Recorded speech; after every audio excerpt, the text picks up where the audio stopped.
So dear students, आज हम बात करेंगे force and law of motion के फोर्थ लेक्चर की बेटा। ठीक है, इसमें हम लोग बात करेंगे Newton's third law of motion. Newton ने मोशन के रिगार्डिंग थर्ड लॉ जो दिया था वो क्या था? That is the last law of Newton. उसने 3 लॉ दिए थे। ठीक है, फर्स्ट लॉ जो कि इनर्शिया का था, सेकंड लॉ जो कि momentum, rate of change of momentum is directly proportional to the force, इसके बारे में था। That is the third law. Third law क्या कहता है न्यूटन का, आइए इसको समझते हैं। ठीक है, तो हम लोग अगर इसको समझेंगे तो हम ये देखेंगे कि न्यूटन का थर्ड लॉ बेसिकली इसी चीज पे है, बहुत ही फेमस लॉ है, that is called action reaction law. यानी कि अगर आप किसी बॉडी पर फोर्स अप्लाई करते हैं तो वो बॉडी भी आपके ऊपर एक फोर्स अप्लाई करती है in the opposite direction of your force, then it means ये है एक्शन रिएक्शन लॉ। यानी कि अगर आप कोई एक्शन करते हैं तो उसका एक रिएक्शन होता है। देखते हैं इसके थर्ड लॉ को। तो क्या रहा है Newton third law of motion, क्या है इसका थर्ड लॉ, इसको समझते हैं। क्या रहा है, whenever one body exert a force on another body, the second body exert an equal and opposite force on the first body, then it means अगर आप किसी बॉडी पर फोर्स लगा रहे हैं तो वो बॉडी भी आपके ऊपर इक्वल फोर्स लगाएगी और वो भी अपोजिट डायरेक्शन में लगाएगी। Okay, so to every action, इसका स्टेटमेंट या तो ऊपर वाला लिख सकते हैं या तो ये वाला भी लिख सकते हैं। To every action there is an equal and opposite reaction, it is also known as action reaction law. इसको हम एक्शन एंड रिएक्शन लॉ भी बोलते हैं। Action and reaction act on two different bodies. ये बेटा ध्यान में रखना कि एक्शन और रिएक्शन दो अलग अलग बॉडीज पे अप्लाई होता है। ठीक है बेटा, ये था थर्ड लॉ। थर्ड लॉ क्या कहता है कि जब भी आप किसी बॉडी पर फोर्स अप्लाई करते हैं या कोई एक्शन करते हैं तो वो बॉडी एज ए रिएक्शन आपके ऊपर करती है। यानी कि आपने एक्शन दूसरी बॉडी पर किया और उस बॉडी ने रिएक्शन आपके ऊपर किया, तो यानी कि एक्शन दूसरी बॉडी पर हुआ और रिएक्शन भी दूसरी बॉडी पर हुआ। ठीक है, तो एक्शन और रिएक्शन दोनों दो डिफरेंट काइंड ऑफ बॉडीज पे होता है। ठीक है, ओके, आगे इसको थोड़ा सा समझते हैं एक्शन रिएक्शन क्या है। जैसे देखिएगा यहां आपको एक टेबल दिखाई दे रही है। ठीक है, जैसे मान लीजिए ये एक बॉक्स है, ये ग्राउंड दिया है यहाँ पर, यानी कि नीचे एक सरफेस है, ऊपर एक बॉक्स है। अब इसका बॉक्स का कुछ वेट होगा, ऑब्वियस सी बात है, बॉक्स का कुछ वेट होगा, that is equal to mg। ये mg इसका वेट होगा, और mg अगर वेट है तो यानी कि बॉक्स का वेट यानी कि उसका फोर्स जो कि डाउनवर्ड डायरेक्शन में वर्क करना चाह रहा है। तो अगर डाउनवर्ड डायरेक्शन में वर्क कर रहा है फिर भी ये बॉक्स नीचे की तरफ नहीं जा रहा है भाई, इसका फोर्स डाउनवर्ड डायरेक्शन में है क्योंकि बॉक्स का मास है और उस पर acceleration due to gravity work करिए, तो एक तरीके से बॉक्स का फोर्स डाउनवर्ड डायरेक्शन में है, लेकिन बॉक्स डाउनवर्ड डायरेक्शन में मोशन नहीं कर रहा है। तो कोई ना कोई ऐसा एक एक्सटर्नल फोर्स होगा जो कि इसको अपोज कर रहा होगा। वो फोर्स कौन सा है? वो फोर्स इस ग्राउंड सरफेस का है, जिसे हम लोग बोलते हैं नॉर्मल रिएक्शन फोर्स। इस फोर्स का नाम होता है नॉर्मल। ये एक नॉर्मल रिएक्शन फोर्स होता है। ठीक है, यानी कि इस बॉक्स पर डाउनवर्ड डायरेक्शन में एक फोर्स लगेगा, दैट इज mg, लेकिन इस mg को जो फोर्स कैंसल आउट करेगा जो कि इसके मैग्नीट्यूड के इक्वल होगा वो होगा नॉर्मल फोर्स। तो इसका मतलब बेटा यहां पर जो नॉर्मल फोर्स लग रहा है वो बॉडी के mg यानी कि वेट के इक्वल होगा। ठीक है, बॉडी के mg यानी कि वेट के इक्वल होगा, that is called normal and mg। तो ये चीज एक्शन रिएक्शन को डिफाइन करती है। कैसे? अब देखो, बॉक्स का वेट डाउनवर्ड डायरेक्शन में काम कर रहा है, सो that is action, that is action. तो एक्शन किस पे काम कर रहा है? ग्राउंड पर काम कर रहा है। एक्शन किस पे काम कर रहा है बेटा? ग्राउंड पर, और उसकी डायरेक्शन ये है डाउनवर्ड डायरेक्शन में। लेकिन अब ये जो ग्राउंड है वो बॉक्स पर एक नॉर्मल रिएक्शन फोर्स लगा दे रहा है। ठीक है, ग्राउंड बॉक्स पर नॉर्मल रिएक्शन फोर्स लगा रहा है। तो रिएक्शन कहां हो रहा है बेटा? बॉक्स पर। रिएक्शन कहां हो रहा है बेटा? बॉक्स पर। और एक्शन कहां हो रहा है? ग्राउंड पर। ये एक्शन है और ये रिएक्शन है। तो एक्शन ग्राउंड पर हो रहा है और रिएक्शन बॉक्स पर हो रहा है। तो इसका जो नॉर्मल फोर्स है वो इसके mg के इक्वल है। तो इसी को हम लोग बोलते हैं बेटा एक्शन रिएक्शन। ठीक है, तो न्यूटन ने यही कहा कि अगर आप किसी बॉडी पर फोर्स अप्लाई करते हैं तो वो बॉडी भी आपके ऊपर in opposite direction equal magnitude का फोर्स अप्लाई करती है, that is called action reaction. Is that clear बेटा? अब इसके डेली लाइफ के एग्जांपल, न्यूटन थर्ड लॉ के अगर हम डेली लाइफ के एग्जांपल की बात करते हैं तो हमारे पास बहुत सारे एग्जांपल है, there are lots of example. आइए उनमें से कुछ एग्जांपल्स को हम लोग अपने देखते हैं और समझने की कोशिश करते हैं कि किस तरीके से एक्शन रिएक्शन वहां फॉलो होता है। ओके, सबसे पहला एग्जांपल दिया है बेटा, हाउ डू वी वॉक, हम चलते कैसे, हमारे चलने का बेसिक एग्जांपल क्या है। देखिएगा, हम एक्शन करते हैं, हम अर्थ को पैर से बैकवर्ड डायरेक्शन में ढकेलते हैं, that is action, but earth भी हमारे पैर पर उतना ही फोर्स लगाती है in the opposite direction. Cause of this हम फॉरवर्ड डायरेक्शन में मोशन करते हैं, यानी कि हमारा मोशन जो है वो रिएक्शन है, नॉट एक्शन। ये रिएक्शन है बेटा, ठीक है। और कैसा रिएक्शन है, अर्थ हमारे ऊपर एक रिएक्शन फोर्स अप्लाई करती है जिसकी वजह से हम फॉरवर्ड डायरेक्शन में आगे जाते हैं। कैसे होता है सारा काम, देखिएगा यहां लिखा है when we walk on the ground then our foot pushes the ground backward and in the return the ground pushes our foot forward. So that is action, हम करते हैं कि ग्राउंड को पीछे की तरफ ढकेलते हैं और उसका एक रिएक्शन आता है जो कि हमें आगे की तरफ ढकेलता है। आइए इसके फिगर को थोड़ा सा डिटेल करके समझते हैं। देखिएगा, अगर आपको यहां दिखाई देगा तो देखिए ये बंदा जब चलता है तो इसका ये पैर, जब भी आप चलते हैं तो आपके पैर का एक एंगल बन जाता है पर्टिकुलर, तो ये पर्टिकुलर एंगल बन गया इसके पैर का। ये क्या बन गया बेटा, इसके पैर का एक एंगल बन गया, यहाँ पर ये इसके पैर का एक एंगल बन गया है, ठीक है। अब इस एंगल की वजह से दो जगह फोर्स अप्लाई होगा, एक नीचे की तरफ क्योंकि इसका वेट है और एक इस डायरेक्शन में फोर्स अप्लाई होगा। तो यानी कि ये बंदा, ये जो पर्सन होगा, ये अपने इस फोर्स से ग्राउंड को बैकवर्ड डायरेक्शन में ढकेलने की कोशिश करेगा, लेकिन ग्राउंड बैकवर्ड डायरेक्शन में जाने की वजह क्या करेगा, इस पर एक फॉरवर्ड डायरेक्शन में फोर्स लगाएगा जिसकी वजह से इसको कहां जाना पड़ेगा, आगे की तरफ जाना पड़ेगा, ठीक है। तो ये रिएक्शन से आगे की तरफ जाता है। अब देखो यहाँ पे एक्शन रिएक्शन कहां हो रहा है, यहाँ पर जो एक्शन हो रहा है वो एक्शन इसके थ्रू हो रहा है, यानी कि इस पर्सन के थ्रू एक्शन हो रहा है। और ये पर्सन किस पर एक्शन एक्ट कर रहा है, ये अर्थ यानी कि सरफेस पे एक्शन कर रहा है, ये सरफेस पे एक्शन कर रहा है, ठीक है। जो वॉकिंग सरफेस होगा उस पर ये एक्शन कर रहा है, यानी कि अपने पैर से उसको बैकवर्ड डायरेक्शन में पुश करने की कोशिश कर रहा है, लेकिन रिएक्शन हो रहा है उसका। रिएक्शन कौन कर रहा है, रिएक्शन ये सरफेस कर रही है, किस पर कर रही है, इस पर्सन के ऊपर।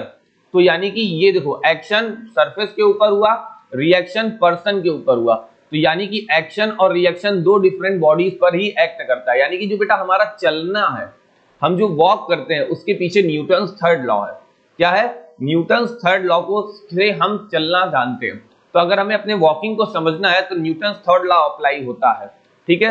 याद रखिएगा, जब भी आप चलते हैं तो आपका पैर एक पर्टिकुलर एंगल पे टर्न होता है, जिसकी वजह से आप क्या करते हैं, सरफेस को बैकवर्ड डायरेक्शन में ढकेलते हैं, लेकिन आप ढकेलने की कोशिश करते हैं लेकिन उसका एक इक्वल एंड अपोजिट रिएक्शन आपको मिलता है, और वो अपोजिट रिएक्शन क्या करता है, आपको आगे की तरफ लेके आता है। अच्छा, इसका एक एग्जांपल देखो, ट्रेडमिल आपने देखी होगी, एक एक्सरसाइज करने वाला इक्विपमेंट होता है ट्रेडमिल, उस पर रनर्स चलते हैं। होता क्या है, जब आप उस पर चलते हो तो क्या आप आगे बढ़ते हो, ऐसा नहीं हो पाता, आप स्टिल अपनी जगह पे हो लेकिन आप चल रहे हो, लेकिन आप आगे फॉरवर्ड डायरेक्शन में नहीं जा पाते हो, आप स्टिल अपनी जगह पे हो। क्यों होता है, क्योंकि जब आप ट्रेडमिल पर चलते हैं तो आप देखिए वहां से सारा कॉन्सेप्ट क्लियर होगा। जब आप ट्रेडमिल पर चलते हैं तो जिस सरफेस को आप बैकवर्ड डायरेक्शन में ढकेलने की कोशिश करते हैं वो वापस पीछे आती है। वो क्या होती है बेटा, वापस पीछे आती है, तो वो बार बार पीछे आती जाती है, पीछे आती जाती है, आती जाती है। तो इस वजह से क्या होता है, आप अपनी पोजीशन पर तो हैं लेकिन आप वॉकिंग कर रहे हैं, ठीक है। तो ट्रेडमिल इसीलिए बनाई जाती है ताकि आप अपनी पोजीशन पर, तो वो आपके ऊपर एक रिएक्शन फोर्स ज्यादा नहीं लगाती है। हाँ, वो रिएक्शन फोर्स इतना लगा रही है कि आप कोशिश कर रहे हैं उसको पीछे ढकेलने की, लेकिन नहीं कर पा रहे हैं, ठीक है। तो अगर आपको फॉरवर्ड डायरेक्शन में मूव करना है तो आपको एक ऐसा सरफेस चाहिए जो कि आपके ऊपर एक रिएक्शन फोर्स लगाए इन द अपोजिट डायरेक्शन। तो ट्रेडमिल आपकी पोजीशन को वहीं रखा रहता है, आपको लगता है कि आप पैर उठा रहे हैं, बस बार बार आप उसे ढकेलते हैं। आप क्या करते हैं बेटा, उसे ढकेलते हैं, तो आप फॉरवर्ड डायरेक्शन में मोशन नहीं कर पाते हैं। अब ऐसा नहीं है कि वहां एक्शन और रिएक्शन दोनों नहीं हो रहे हैं, वहां पर भी हो रहे हैं, क्योंकि विदाउट रिएक्शन आप पहला पैर नहीं उठा पाएंगे, क्योंकि ट्रेडमिल के सरफेस और आपके पैर के बीच में एक फ्रिक्शन होता है जो कि आपको स्लिप करने से बचाता है, तो वहां भी एक रिएक्शन फोर्स है, ठीक है। समझ में आई बात। अब बात आती है स्लिपरी सरफेस की। जो स्लिपरी सरफेस होते हैं बेटा, वहां पर आप मोशन भी नहीं कर पाते, आप स्लिप कर जाते हैं, यानी कि जैसे ही आप पर्टिकुलर किसी एंगल पे टर्न करेंगे आप स्लिप करके गिर जाते हैं, ठीक है। तो ये भी एक रिएक्शन है। तो यहां पर जब एक्सटर्नल फोर्स नहीं होगा तो आपका चलना भी पॉसिबल नहीं हो पाता है। तो आपके चलने के लिए एक्शन और रिएक्शन दोनों चीजें जरूरी होती है बेटा। Is that clear? ओके, आगे नेक्स्ट एग्जांपल देखते हैं। स्विमर्स। स्विमर्स ऐसा क्या करते हैं, इनको समझने की कोशिश करते हैं। स्विमर्स क्या करते हैं, इनको समझने की कोशिश करते हैं। देखिएगा, स्विमर बेसिकली अपने हाथों से, ये इसका हाथ है, ये अपने हाथों से पानी को कलेक्ट करके पीछे की डायरेक्शन में क्या करता है, ढकेलता है। ये पीछे की डायरेक्शन में पानी को ढकेलता है और अपने पैरों के थ्रू भी पानी को पीछे की तरफ ढकेलता है। तो जब ये पानी को पीछे की तरफ ढकेलता है तो पानी भी इसके हाथों पर, इसके पैरों पर एक एक्सटर्नल फोर्स लगाती होगी फॉरवर्ड अपोजिट डायरेक्शन में। तो ये जब अपने हाथों से इस डायरेक्शन में पानी को ढकेलेगा तो पानी इसके ऊपर इस डायरेक्शन में फोर्स लगाएगी, जिसकी वजह से ये स्विमर क्या होगा, फॉरवर्ड डायरेक्शन में मोशन करना स्टार्ट करता है। तो यानी कि स्विमर का फॉरवर्ड डायरेक्शन में आगे की तरफ जाना एक रिएक्शन फोर्स होता है, और वो एक्शन क्या करता है, पानी को पीछे की तरफ ढकेलता है, दैट इज एक्शन। और उसके रिएक्शन से स्विमर फॉरवर्ड डायरेक्शन में आगे की तरफ बढ़ता है। ठीक है बेटा, तो देखिए यहाँ क्या लिखा है, स्विमर का केस में लिखा है, अ swimmer pushes the water backward with his hands and feet, then the water pushes the swimmer in the forward direction, that is action and the reaction. Is that clear? और देखते हैं रिक्वाइलिंग of gun. Gun की रिक्वाइलिंग कैसे होती है? Gun की रिक्वाइलिंग का मतलब जब भी आप गन से कोई बुलेट शॉट करते हैं तो गन हल्की सी पीछे आती है, तो दैट इज कॉल्ड रिक्वाइल। वो पीछे क्यों आती है, वो भी आप गन को इस यूज करते हैं तो वो गन शॉट करने पर पीछे बैकवर्ड डायरेक्शन में आती है। क्यों आती है? एक्चुअली क्या होता है, ये बेसिक गन है, गन में एक बुलेट इस पोजीशन पर होती है, ठीक है, गन में एक बुलेट होती है, दैट इज पोजीशन, ये इसकी पोजीशन होती है बुलेट की। अब होता क्या है, जब ये बुलेट फॉरवर्ड डायरेक्शन में आगे की तरफ बढ़ती है, जब ये बुलेट फॉरवर्ड डायरेक्शन में आगे की तरफ बढ़ती है तो इसका तो एक्शन हुआ भाई, बुलेट का आगे जाना, दैट इज एक्शन। ये एक एक्शन कर रही है, लेकिन इसका रिएक्शन भी तो होगा। तो ये एक भाई बुलेट का एक्शन हो रहा है, लेकिन ये रिएक्शन फोर्स अप्लाई करती है इस गन के ऊपर। जब ये आगे जाती है तो ये इस गन के ऊपर एक रिएक्शन फोर्स अप्लाई करती है। तो जैसे ही बुलेट, देखिए यहाँ पर बुलेट जैसे ही आगे निकली, इसने एक रिएक्शन फोर्स अप्लाई किया गन के ऊपर, कॉज ऑफ दिस गन अपनी ओरिजिनल पोजीशन से बैकवर्ड डायरेक्शन में आती है। तो जब आप शॉट नहीं करते हैं तब तक बिफोर शूटिंग आप रेस्ट में है, लेकिन जैसे ही आप शूट करते हैं आपकी बुलेट तो फॉरवर्ड डायरेक्शन में जाती है, लेकिन आपकी गन बैकवर्ड डायरेक्शन में आ जाती है, दैट इज रिक्वाइलिंग। इसे हम बोलते हैं रिक्वाइल होना, ठीक है, यानी कि गन का पीछे की तरफ आना। तो एक्शन से बुलेट आगे की तरफ जा रही है और रिएक्शन से गन क्या कहां आ रही है, बैकवर्ड डायरेक्शन में आ रही है, that is action and the reaction बेटा। ठीक है, तो ये सारे के सारे फेनोमेना हमारे डेली लाइफ के। आगे और देखते हैं, flying of jet aeroplanes and rocket. अब जब आप जेट एरोप्लेन और रॉकेट की बात करते हैं तो देखिएगा ये एक रॉकेट है बेसिकली, ये फॉरवर्ड डायरेक्शन में आगे की तरफ मूव करता है कॉज ऑफ रिएक्शन। लेकिन कैसे, इसका एक्शन क्या होता है, इसका एक्शन ये होता है कि यहां पर फ्यूल, ये इसके फ्यूल, ये इसका फ्यूल टैंक होता है, यहां पर फ्यूल क्या होते हैं बेटा, बर्न होते हैं।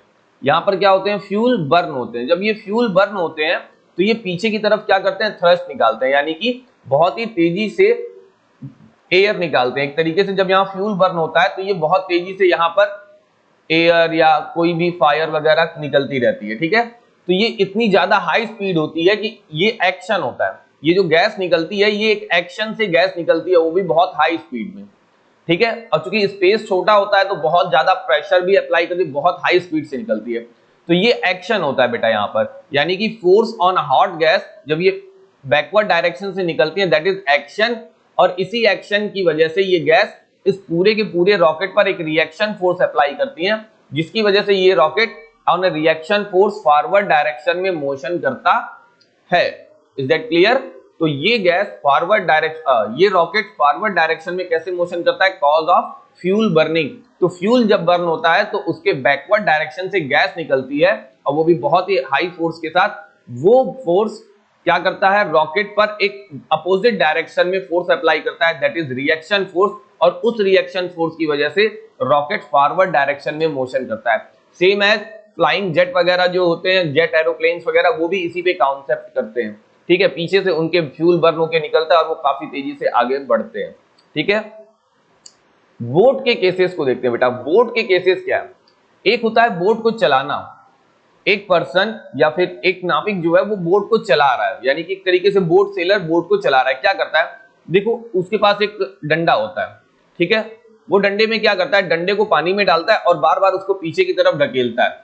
क्या करता है, बार बार ऐसे करता है और बार बार पीछे की तरफ ढकेलता है वो पानी को। तो जब पानी को वो पीछे की तरफ ढकेलेगा तो उसकी बोट फॉरवर्ड डायरेक्शन में बढ़ेगी। तो उसका एक्शन एक्चुअल में क्या होता है कि वो पानी को पीछे की तरफ ढकेलता है। उसका एक्शन क्या है, पानी को पीछे की तरफ ढकेलना। वो आगे ऐसे रखता है और फिर उसको पीछे ढकेलता है, फिर आगे रखता है, फिर पीछे ढकेलता है। तो जब वो बार बार उसको पीछे की तरफ ढकेलता है तो तुमको मालूम होगा कि अगर वो पानी पर एक्शन अप्लाई कर रहा है तो वो वाटर भी उस रॉड पर या फिर उस पर्सन पर एक तरीके से रिएक्शन फोर्स अप्लाई करेगी और उस रिएक्शन फोर्स की वजह से पूरी की पूरी बोट फॉरवर्ड डायरेक्शन में मोशन करना स्टार्ट करती है। तो आपका एक्शन वाटर पर अप्लाई हो रहा है और वाटर ने रिएक्शन फोर्स अप्लाई किया बोट के ऊपर। तो इस तरीके से बोट फॉरवर्ड डायरेक्शन में बेटा मोशन करती है। तो यहां पर मैक्सिमम चीजें रिएक्शन से होती हैं, कुछ ही चीजें एक्शन में आती हैं। अब देखिए होता क्या है, जैसे मान लीजिए आप बोट से उतर रहे हैं, तो ये बंदा जब बोट से उतरता है, जैसे मान लीजिए ये बोट अभी यहां थी, लेकिन जब ये उतरने की कोशिश करता है तो इसका पैर देखिए पर्टिकुलर किसी एंगल पे आ गया ना। अगर पैर पर्टिकुलर एंगल पे आ गया तो इसी पर्टिकुलर एंगल पर यहां पर इसके फोर्स के दो कंपोनेंट हो जाते हैं। पहला कंपोनेंट नीचे चला गया F1 और दूसरा कंपोनेंट इस डायरेक्शन में चला गया, दैट इज F2। तो नीचे का फोर्स तो इसको आपको क्या करेगा, बोट को थोड़ा सा प्रेस कर देगा, लेकिन ये दूसरा कंपोनेंट F2 क्या करेगा, बोट को पीछे की तरफ ढकेल देगा। बोट को क्या करेगा बेटा, पीछे की तरफ ढकेल देगा। तो जब भी आप बोट वगैरह से उतरते हैं तो आप देखते हैं कि बोट वगैरह से उतरना थोड़ा सा डिफिकल्ट होता है, ऐसा लगता है कि जैसे बोट पीछे भाग रही है। तो क्यों बोट पीछे भागती है, क्योंकि वो ऑलरेडी वाटर सरफेस पे होती है, वहां फ्रिक्शन वगैरह कम होता है। तो वो बोट कहां भागती है बेटा, पीछे की तरफ भागने लगती है, क्योंकि आपका ये फोर्स एक्ट होता है। लेकिन फिर भी आप उसी फोर्स के थ्रू आप आगे भी बढ़ते हैं, तो वो एक रिएक्शन फोर्स होता है। तो नॉर्मल वॉकिंग में ये एक रिएक्शन फोर्स है और आप एक्शन फोर्स यहां लगाते हैं। बट वो डिस्टेंस इंक्रीमेंट होना या फिर चीजों का इंक्रीमेंट होना या फिर कभी कभी आप परफेक्टली नहीं उतर पाते हैं, गिर जाते हैं, कॉज ऑफ दिस फोर्स, यानी कि आपके एक्शन का जो फोर्स है वो वाटर सरफेस पे फ्रिक्शन लेस एक तरीके से होता है, इसलिए वो मोशन ज्यादा कर लेता है।